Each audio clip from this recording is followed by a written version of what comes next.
Hello, welcome to the Transcendent.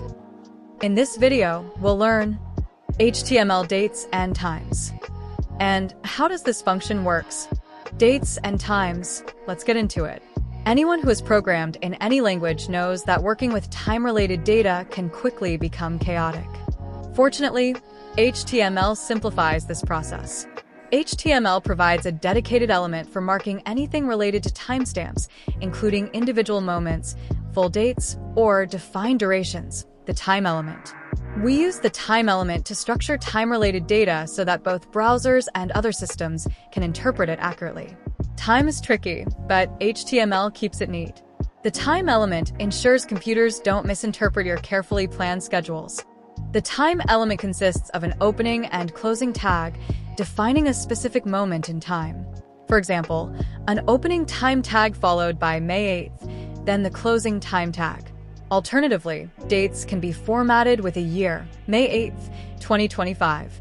Some prefer writing dates differently, like 8 May 2025.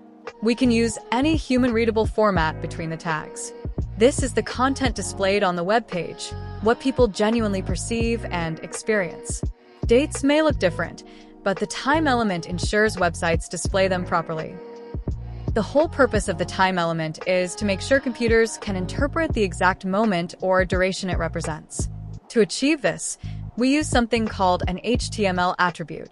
We haven't explored HTML attributes yet, but we can apply them to any HTML element, which we'll cover in detail later. For now, let's focus on the attribute that allows us to define precise data about a date or time. Information computers can accurately process. The time element helps computers understand dates without confusion. If only our alarms were as reliable.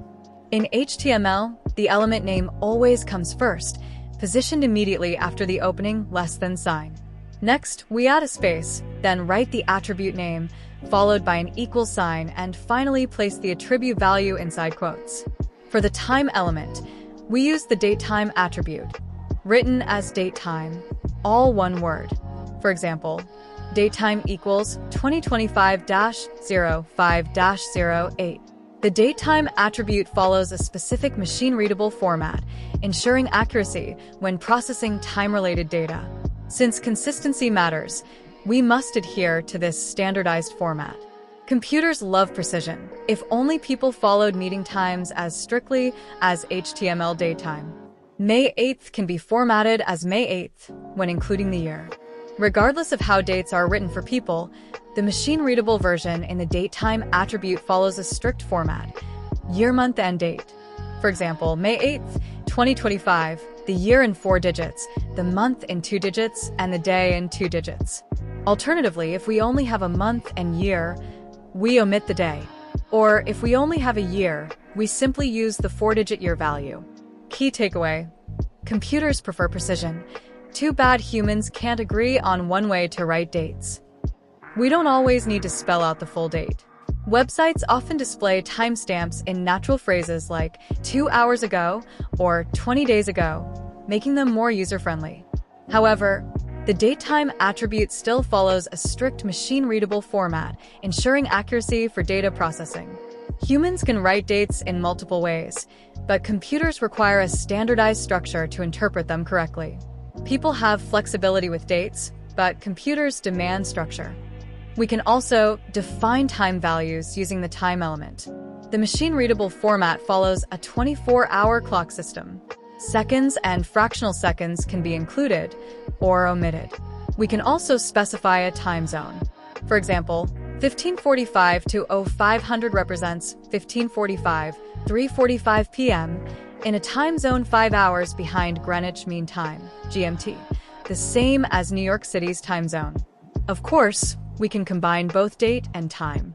In the datetime attribute, the date is written first, followed by the time. We can separate them with T or simply use a space. Key takeaway: computers are precise with time, but humans still struggle with daylight savings. There are multiple ways to format machine-readable datetime, and each variation is valid. These rules aren't exclusive to HTML. They apply to many programming languages as well. There are hundreds of correct combinations for structuring datetime data. Whenever needed, it's best to check the formatting guidelines to ensure accuracy. The time element, along with its datetime attribute, enables precise communication of time-related data, making it universally understandable for computers. Key takeaway: computers are flexible with datetime formats. You can find all the necessary files and exercises to practice with this video in the attached files.